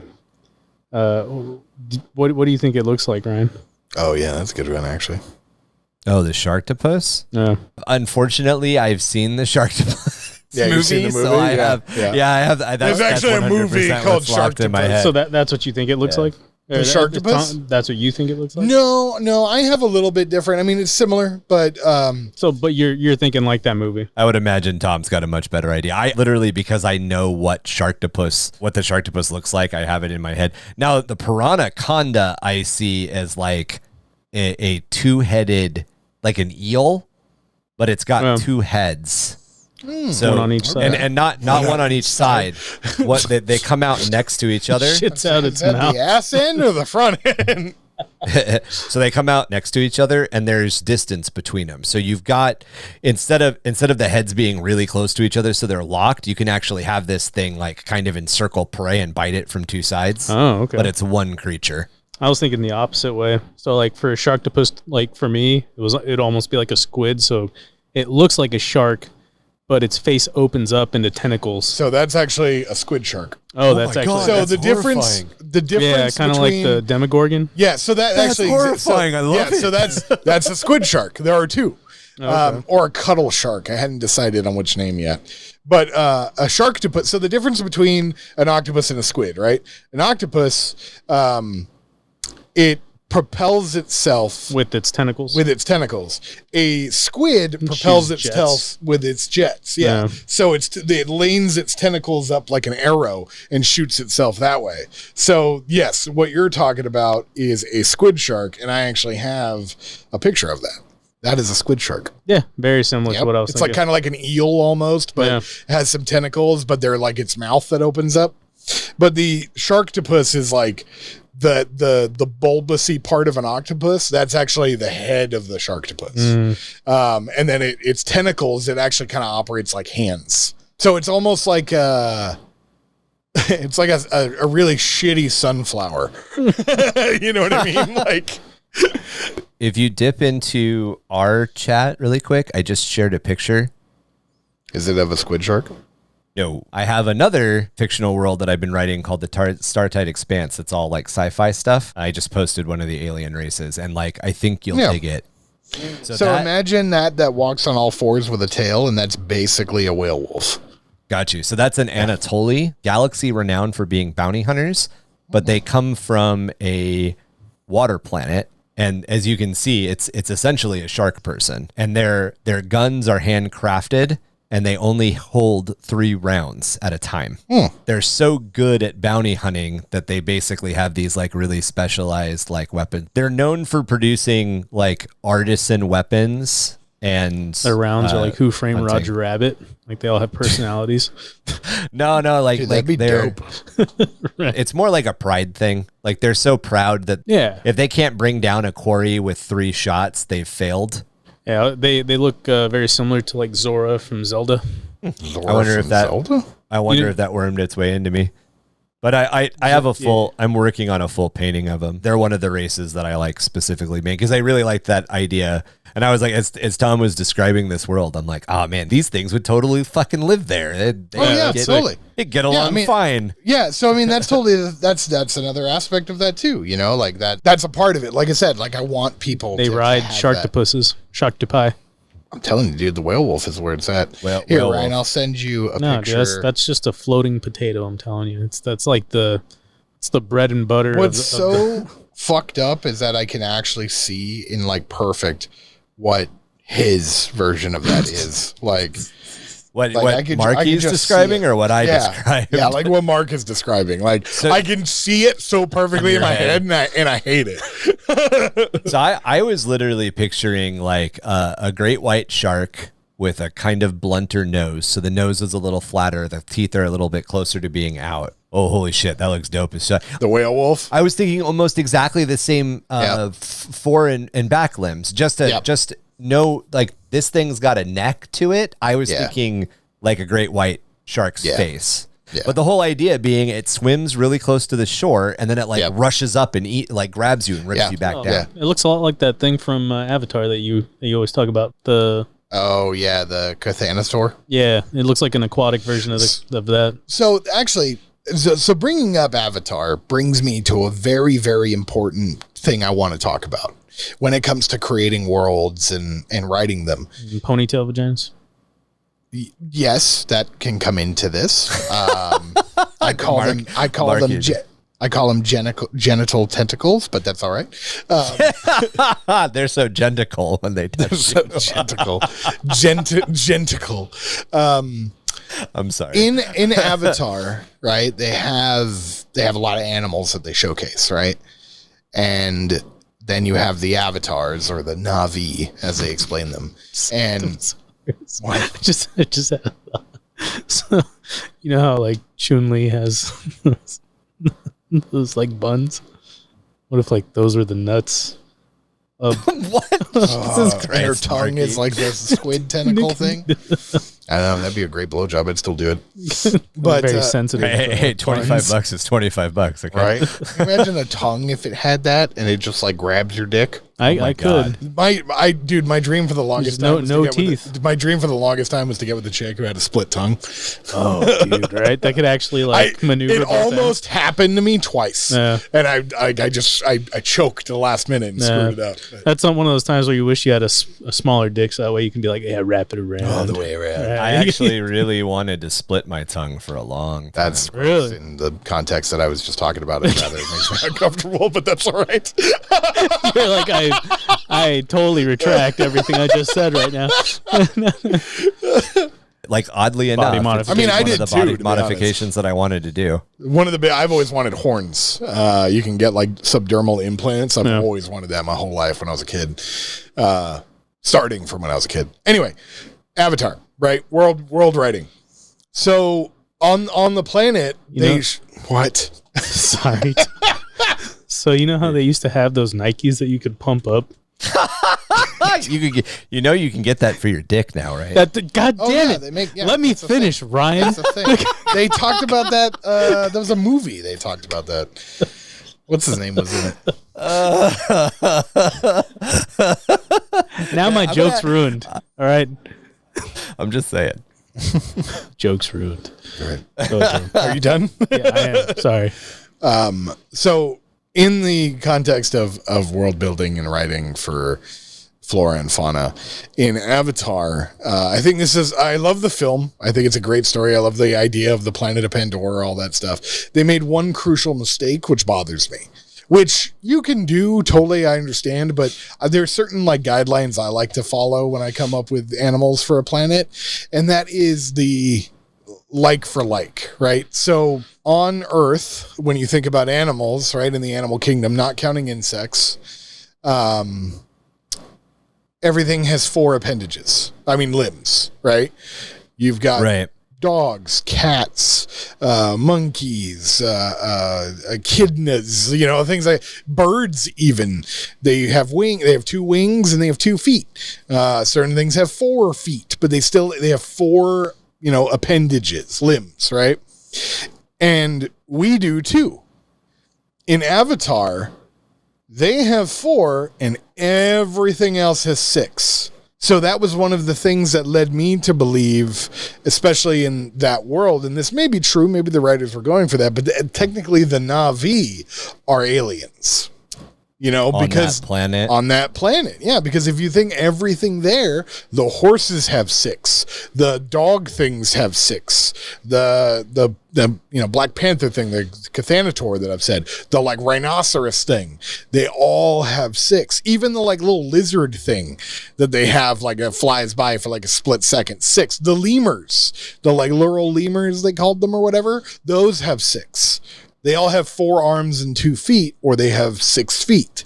Yeah, do you think they should be actually Goro? Yeah, exactly. Yeah, the Avatar they should look like Goro. What if he had 4 legs, dude? Or that, yeah, you could do that too, like a fucking centaur, yeah, right. Well, and that's a thing. Sorry, Tom. That's a thing that's really common to do as you're designing it from an art perspective, from an illustration perspective. That's a really, really common pit trap to fall into. Is humans deal with? We have a bipedal trunk structure. Yeah. We have 2 arms, 2 legs, and a head. We have essentially 5 appendages. We have a tendency to contextualize stuff like that a lot. But if you look at nature, if you look at the things that nature does a lot, nature has a tendency, plants have a tendency to always evolve into trees, which have lots and lots and lots of limbs. And animals have a tendency to eventually end up looking like arachnids or spiders. So there's these things that you can play with. But I really like that. That is such a compelling fucking idea. That they are alien, that they are not the original inhabitants of that planet. They've been there for long enough that they've adapted to it, hence having the little ponytail thing. And then you also, too, you look at the other animals, they all have 2. Of the ponytail thing? Yeah. Yeah. The horses have 2. They have 1 on either side. Yep. The rhinoceros things have 2. All of them, they all have 2. Yeah, the big thing on this for me is maybe a male version of the ponytail. The what? Nothing. I didn't hear you. So that actually has to do with the way that plants mate, or not mate, but the way that plants cross pollinate. So you're looking at the tether connection as being like a sexual organ, and it's a little bit more akin to a pollination. Yeah, well, those are sexual organs. They're still sexual, yeah. Right? But they just don't work the way that ours do. No, yeah. Well, I mean, ours we shoot ours and hope it sticks. Yeah, trees coming is a oldie but goodie. Oh yeah, that's a good one. I remember that. Oh my god, man! But yeah, I mean, that's happening right now. I have a high pollen count all weekend. Right, but that's the thing that you can do when you're making, is if you're starting stories in 40k, you don't have to. The humans are usually aliens, and so are the Xenos. So you don't necessarily have to abide by the animals. You just want to make sure that all the animals are like that. At least for me, that's an easy thing for me to then come up with, right? Because why would another predatory animal develop an extra set of limbs when there's another predatory animal that's around at the same time, which means that they're both in the genus as being successful predators? Why did one develop more limbs? There's no real reason that it would do that compared to another one. The what? The what? The genus? The fuck is that? The gene pool classification. Yeah, where the human genome, genus or genus plural for genome. It's like gene pool. I've never heard the word genus before. It's a top end classification for a taxonomy of either flora or fauna. So, what he said. I'm throwing big words at you. Great apes, monkeys, humans, etc. We all fall under a certain like genus, like the Homo sapien. genus. Sapien. Yeah. That's it. We're Homo sapien. The genus is sapien. Sapien. Gotcha. Yeah, Okay. So it's like the root of that species. Yeah. Yes. Yeah. It's like the root of that. It's the it's the genesis. Genesis. Yeah. Oh, okay. Gotcha. I follow. Yeah. So that's kind of my like when you want, if you can only come up with one thing at a time, like use your basis as of that. Like, because that's one thing that like with Avatar, it makes me believe that they're aliens. Because I'm like, well, they don't have two of the little squid ponytail things. They don't have extra limbs. Compelling, man. It's right? super fucking compelling. Yeah, break that down. Or did they evolve to the point where they were like us? Like humans, like their civilization was damaging the planet, et cetera, et cetera, et cetera. But at the height of their technology, did they genetically manipulate themselves somehow to like shed stuff that they didn't need, and then they reverted back to tribal? Yeah, but that's the whole thing about the planet, though, is that it's, the compelling argument for the planet, because you even think of the story it tells about this dude who's a human who goes there and takes over and then gets transferred into the body of one. What if it's like a generational fungus? That takes their arms? Or that like attaches to them? Oh, yeah. So that's kind of where I'm getting at. It's like the planet morphs you to it, right?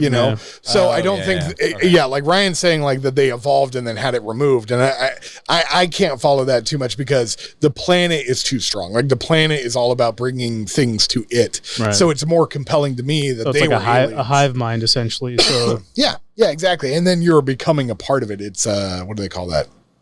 Enveloping. I don't know what the fuck. Assimilate. They're the Borg, dude. Yeah. That's what I was thinking. Like maybe it's like or like if you're going to get put on like a tinfoil hat, it's like a fungus that essentially infects you, and then you breed over time, and you're infected by that, and then it just grows off you. Gene stealer? Was that what you're getting at? Maybe. Maybe sounds a lot like Gene stealer. Cold bullshit to me. Just a little bit. But yeah, I mean, that's one of the things that's like when I'm coming up with stuff for my worlds and stuff, that's something that I take Goldilocks zone, like the planetary orbit, and then I take the whole genome thing, like for like, insects. Like we have two classifications of insects, right? We have insect and we have arachnid, or is it still arachnid? What spiders and scorpions, and it's 8-limbed. Arachnids belong to a like super species called solifluges, and solifluges can have up to, I think, like 10 limbs or something.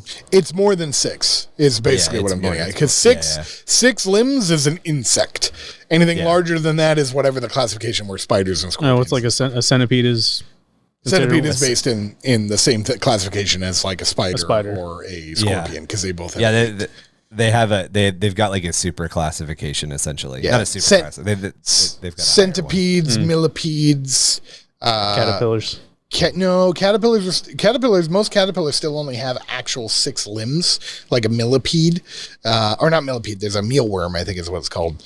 But caterpillars technically only have 6 actual limbs. Everything else, everything else on them is it's a protrusion. It's not actually a limb. Because they walk on these like bony protrusions. It's not because their exoskeleton's different. Like that when they're caterpillars, they're not really an exoskeleton. Because I forget some type. It's fucking science. It's fucking bugs and shit. Weird shit. Yeah, but basically like 6 limbs is insect. Anything more than that is what we classify as like that whatever the hell word Ryan said. Like biophagus. Yeah, fucking exactly. And solifluge. Solifluge. That sounds like a fucking Swedish sport.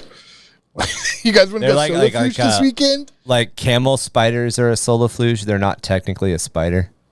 Yeah, exactly. Oh, is that why they look like fucking like scorpion, spider, wolf things? Good. Well, and I mean, did you know technically a scorpion has more than 8 limbs? It actually has 10. They've got 10. Yeah, because they have the pincers. Well, no, because they have 2 other legs that are actually underneath them that you don't normally see. They have for their mouth or something. They're like noses. Wouldn't it be like 11 with the tail? I don't think they really considered a limb. The tail. No, they don't classify. A tail isn't considered a limb. I don't think so. Well, not in this sense. A classical insect has 3 body parts. There's the head, the thorax, and the abdomen. and then they've got 6 limbs, and everything that doesn't fall into that classification is different, essentially. And caterpillars are a larval state of an insect. So, like, I don't know. So butterflies have 6 limbs? Yeah. Yes. Butterflies have 6. Yeah, no, that makes sense. Because that's what a mealworm is, right? It's essentially a larval form of a whatever the fuck it grows into. Moth, I guess. Most insects have like a weird larval form, and the larval forms don't always necessarily follow like whatever. But yeah, normal understanding. Caterpillars have legs and prolegs, and I don't know what a proleg is. Prolegs. Do you guys see the video of that guy that like cracks open like cocoons? Gives it to like a weird. Yeah, and gives it to a little weird monkey, like a sugar I think glider. I think it's a sugar baby. Is what the thing's called. He like cracks it open and it looks like it's eating fucking like butter. Yeah, like whipped egg. What creeped me out? And it's like still fucking moving. Dude, like I didn't know that like cocooned things They could liquefy. move. Well, they like move. But it's still alive. Yeah, dude, Right? it's fucked. Yeah, right? It's like eating you while you're fucking The other thing that's taking a nap. The other thing that's kind of funny is like we have that whole like, if your life seems hard now, realize you're just a beautiful butterfly before the cocoon stage. Like, I don't think people who write like sayings like that understand insects, because a butterfly lives for like a 2 day. weeks. Yeah. Caterpillars live for like most of the year. They're butterflies for a couple of weeks. Yeah. And they're dead, because that's the end of their life Right. cycle. That's I'm gonna blow my load and die. It's to signify them ascending into. Can you imagine too writing, trying to come up with like an animal that's like a mammal that does that? A mammal with like a larval stage. Oh god, it's like a bat. It's like skin fucking cocoon. Yeah, can you imagine that? Ugh. That's a good one. It's like A bat's a good reference for that. It's like a really, really long, like, it's like it doesn't have an internal skeleton. It's like a rat that doesn't have an internal skeleton. It's like a I was ferret. just thinking. It's a ferret with a bunch of legs, and it's. I was just thinking of like bat. if you imagine a fox, but with no fur and like the body of a snake. It's like a mole. It's like right. It's like a naked mole rat, but it's the size of a boa constrictor. A naked mole rat. Oh, dude, it's got like veins and shit. Yeah, it all looks like a scrub. and then it like hibernates. like a it builds. It like vomits out like a viscous, like xenomorph sticky exoskeleton, and it crawls like into acid. it. Like, and then it like hibernates out as a giant bat. Have you guys seen that like a worm that like spits out its stomach and it looks like fucking semen? It's a sea cucumber. And it just like sucks it. I don't think it's a sea cucumber. No. There's a worm that does it too. Yeah, it's a bloodworm or something. Yeah, it like spits out its stomach and then just like sucks it back in. It looks like a fucking uncircumcised penis. Yeah, it looks like it spluges on you and then sucks it back in. Frogs can't vomit. Frogs literally reverse their stomach out of their mouth to get rid of shit that they don't want to eat. Nice. Yeah, that's nice. I could do that too. Well, Anyway. like, did you? Well, I mean, so actually, you know what's actually really good, and I think this is all of our favorite movie, Tremors. Yes. Yes. Think about that, right? You have the graboid, you have the you have the graboid, the screamer, and then the ass blaster. There is the ass blaster. That's what they're ass called. blaster, yeah. Which is perfect. That's what Mark would have named it. That is true. Right? I mean, imagine that, right? Like they have sacs inside of them that grows, so it's still conventionally like a baby, but it's not. Yeah. Because it xenomorphs out of it. So there's 3 screamers that come out of one graboid. Right. And then each screamer sheds its skin and turns into an ass blaster. Right. That's fucking gnarly. That is very gnarly. I never gave them credit props. for that. Yeah, like that's crazy. That's a good point. I mean, the whole ass blaster thing, like Kevin will talk about it all day long, about that dude on YouTube that like talks about the technical aspects of like sci-fi movies. Yeah. And they talk about the like genetics The of like the ass blaster. Yeah. And it's like, it's really dumb. And I think the movie was stupid as shit, but like, the idea, I think they could have done a lot better with the creature creation, but I like it still. Like, there's definitely a point. Like, as much as I love the Tremor movies, there's definitely a part of me that loves the Tremor movies because I have bought into the camp I am very aware that none of them are very like after the first one, none of them are very First two, good. like 1 and 2 for me, like I've rarely watched a sequel to a movie and been like, that was just as good. And Tremors 2 holds up. Really? Like, Yeah. you didn't think so? Without Kevin Bacon? Yeah, dude, freaking Burt Gummer. See, he's still in his prime. You know? I mean, you always like the OG crew. Yeah, no. I mean, it would have been better with Kevin Bacon, but I'm not mad that he wasn't in it because they got the other two. That's true. You know, like it wasn't just like one dude. They didn't have the wife either. Forgot her name. Yeah, Well, he's friggin- Gummer's in most. Gurmer. he's in all of them. Most He's of in them. literally all. I Of was them. gonna say, literally in all of them. Yeah, But she's the best character, so yeah. it makes sense. Yeah, he is. He's the meme king. You know, like he is the meme of Tremors. But I mean, like as far as like movies go, the animal, like when they found the graboid after it was screaming all night and it was gutted, that was like scary, Yeah, that's some 40k shit. right? Like that was a legitimately good, terrifying moment in a movie that's kind of campy. Especially when And they that- like kicked it and they're like, "Shut the fuck Yeah, up!" dude. Like That's actually a really good point. You know, as we've been talking about flora and fauna, obviously when we introduced the Catachan stuff at the beginning, we kind of dipped into like the brain leaf is a horror thing, realistically. It latches onto you, it extends spines into your central nervous system, and then it puppets you to reproduce. That's how that plant reproduces. It actually turns living things into like a nutrient sack for the next tree, essentially, by taking it over. So as you know, and the whale wolf would be another example of something along the same lines. It's also very horror aspected. You know, you're playing around with the Jaws concept, the orca concept, the movie that challenged Jaws for its top spot, Orca, where the two orcas were attacking, like they attack and destroy that house so they can eat the people. Dude, orcas are dicks. The funny thing is, and I don't know if you guys know this, but in Jaws 2, there's a dead orca that gets like that was literally Steven Spielberg being like, "Hey, fuck you, our movie. fuck you, orca." Yeah. You guys, The whole idea is, you know, and with the beast creatures that live on Carcassonne, Carcassonne,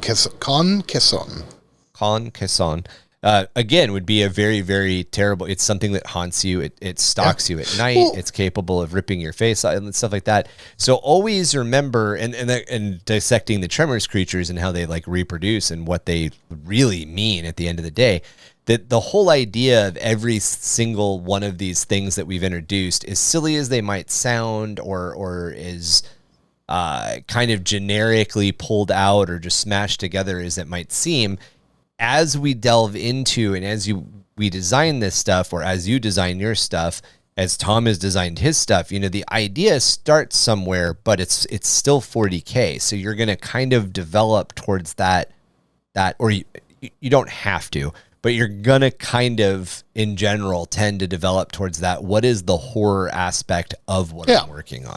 Well, when you're writing stuff, you're not going to write about this animal that like, or like, you know, say a creature or like a flower. Like I'm not going to like focus on a flower, you know, that's like, oh yeah, this, you know, it blooms and it dies. And you know, it's nice. It's nice looking. The one- Like, you know what I mean? Like there's not much there. Like the one thing I like to focus on is making everything horror doesn't make it grimdark. The point of like the thing that really makes things grimdark for me is the feeling of no salvation. I almost want to say There has to be dread, there has to existential be- dread. Yeah, there has to be a balance to it. And that balance usually comes in the world has to feel like it exists. And that's, you know, as Tom just jokingly said, I'm not going to define like the life cycle of the flower. It totally makes sense. I defined one of the planets. I'm not saying you can't. One of the You planets that I have, one of the planets I have, the entire economy of the planet is based on the fact that there's these really, really like edible, like very tasty edible flowers that bloom a couple times a year in the desert.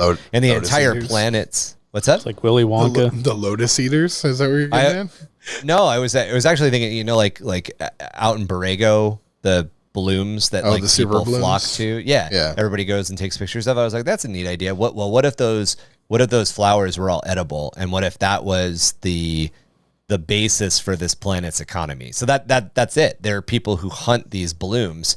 That's not the horror part. That's the part that bases what's happening in like a real world setting. That feels like it could be lived in. That's a lived in piece of it. The horror aspect comes into the fact that like you're doing it in a desert where the constant shift of temperature can murder you, and there's sandworms.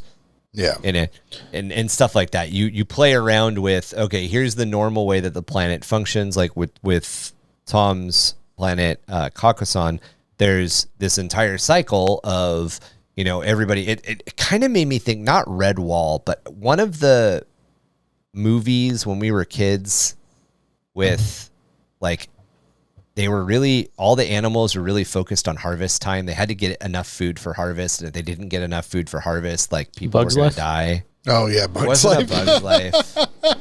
I mean, but that's true. Yeah, but that whole idea of like you've got this short period of time to do all of your harvesting, and that's the slice of life. That's how it functions. And I'm sure you've worked out. You know, they probably have pack animals and stuff that they grow inside the fortresses and all of that as well. But you're balancing that with the fact that there's probably a chunk of time between full winter and full summer where the wolf things are hunting people actively. Like that's that horror element. That's that thing that comes in. Or when you're designing a creature like the graboids, well, their stomach explodes into 3 creatures, and then those 3 creatures turn into flying creatures, which can murder you with acid attacks. So you get these like levels upon levels of why stuff exists or how stuff exists, but it's all based in, as Marky said, a real functioning world and a real functioning society, which gives it that like, it's not existential dread. It grounds it in like there's a chance you might live, so the fact that you're gonna die is worse, essentially. Yeah, it's like if everything is, if everyone is special, then no one is special. So Right. if everything is horrific, nothing is horrific. That's just the norm, right? Well, in 40K, it's like you got to have a little bit of light to really, you got to have a lot of dark and a little bit of light to appreciate the dark. Right, exactly. All right, guys. Well, any closing thoughts? Obviously, as we continue going with the creative writing episodes, as we keep going with these like tips and tricks, we're probably going to touch back on a lot of these planets that we've developed and a lot of this stuff that we're going to continue rolling with. We'll probably, when we're done with the planet classification stuff, we'll probably work on, something as far as like a primer or random generator to come up with some basic flora or fauna. Yeah. But yeah, you guys have any closing thoughts? Tom, you have any closing thoughts? Marky? When it comes to what we've said, like I talked about, there's the Goldilocks zone, there's the rule of 2, and then there's the like for like when you're developing things. You want to make sure that you have like if you're gonna have things with 6 limbs, they all have 6 limbs. It's really my like best techniques, and start big. Start big in the sense of like planetary, and then work your way down from there. Because it's a lot of fun when you pick it apart like that. You're gonna end up like, oh man, I can do a lot with this. Yeah. And we'll actually look at, when we get to developing economies and black markets, we're actually going to look at it from the opposite direction, where you start small. Mm-hmm. Like everything that we've talked about so far is going from the largest to the smallest. I think it's super cool. I think it's a great way to fucking write something, especially for 40K. Yeah. Yeah. If you guys have any questions for us about this episode or about any of our other episodes, or you have your own lore that you want to share with us, or if you've got some spooky dooky tales that you want to send our way, you can hit us up at underthehiveofmadness@gmail.com or grimdarkgaming@gmail.com. We also have an active Discord community that is pretty easy to find. We've got several different channels dedicated to all the stuff that we've just talked about, as well as the hobby side and video gaming and a couple other things. We're also pretty active on there at all times. You can usually catch some of us for sure. If you guys would like to help the podcast grow, you can do that in a couple of different ways. Probably the 2 easiest ways are to either give us a 5-star rating on Spotify and subscribe to the show through Spotify, or head on over to Apple Podcasts and give us a 5-star rating and review, or, just give us feedback. If you don't think we're worth 5 stars, tell us why we're worth 5 stars. I know you're going to give us 5 stars, so just give us 5 stars. Please Do it. please. If you'd like to help do us it. You out, won't do it. No if balls. you'd like to help us out a little bit more directly, you can join our Patreon at patreon.com/Under the Hive of Madness. One of the big perks that you get, or the 2 big perks that you get right off the bat joining at our lowest level, is entry into our painting contest. We hold a painting and my contest love and affection. every 4 times a year, so every 3 months.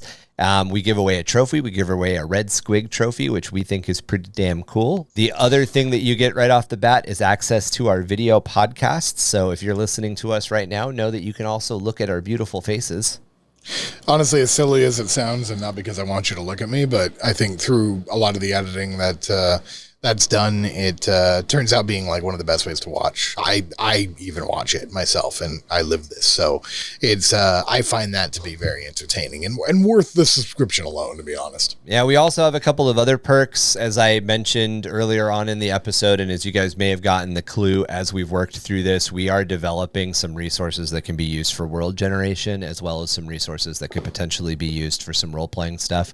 We're also working on role-playing rules in the 40k setting that are based on Savage Worlds. That's stuff that is exclusive to our patrons. So if you want to see what we're developing, you want to get involved in that conversation, you want to get access to those resources, that's the way to do it. Last but not least, that's also a way that you can kind of get access to some of our artwork in high resolution. So you can go out and either get objective markers, or if you want to do a poster of our podcast logo or something like that, that's another way to help us. As our Patreon grows, we're looking at a couple of different things, such as merchandise options. So, if you guys want a hat or a t-shirt or something in the future, something to show your love for the show, we're always kind of looking to how we can expand into that. And we're also looking into expanding our capabilities at both our Iowa and San Diego studios. Lastly, if you want to catch up with what we're doing around the internet, we have a link tree set up and we have a website. I generally try to put all of the spellings and links to everything down in our show notes. That way it's easier for you guys to get access to, and you don't have to guess at the spellings. Well, gents, I have to say that this goddamn view is pretty beautiful, but the Geiger counters are spiking pretty hard. Maybe we shouldn't be this close to the outside of this old Knight's chassis. I don't know if any of the shielding is left. That's all right. It'll put hair on your chest. Or my eyeballs. It also radiates like my turds. That's it from us here at 665.66 UHMOC Chemrat Radio. Remember, keep dialed into Vox Free Innsmouth for every piece of news we can shake out of the Underhive. Always remember, when you find yourself too close to a snow-covered four-armed emperor, it's probably not hibernating, it's just waiting to leap at you. The abominable motherfucker.